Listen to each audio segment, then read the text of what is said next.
képp koo xam ne bëgg nañoo topp bu abonné ci chaîne bi rek di Mbacke Kadior TV luñ dugaliti dana ko am en exclusivité.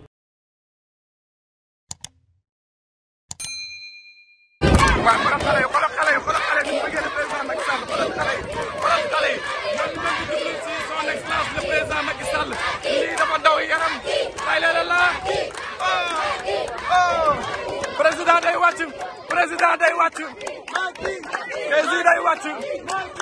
day wàcc président day wàcc way Pape Samba liggéey bi rafet na président day wàcc xool xale yi xoolal lii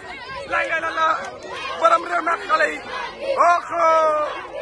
waay lii rafet na waay macha allah waay président ak xale yi borom réew mi ak xale yi wàcc otom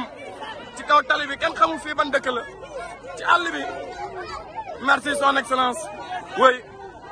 pour nag ñi nga xam ne dañoo bëgg ñu defal leen ay publicité ci chaîne bi moo xam ci njaay bi ñu nekk service bi ñuy joxe ci seen liggéey wala ci seen entreprise woote leen gaaw ci numéro yi 77 610 36 85 wala 78 461 67 55 su ko defee ci ay njëg yu yomb nga am client yu bari kon nag bu leen ko wuute.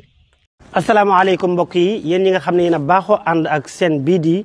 Mbacke Kadior TV à partir d'aujourd'hui gën nañ koo yaatal ci YouTube bi képp koo xam ne bëgg nañoo topp bu abonné ci chaîne bi rek di Mbacke Kadior TV luñ dugaliti dana ko am en exclusivité jërë ngeen jëf.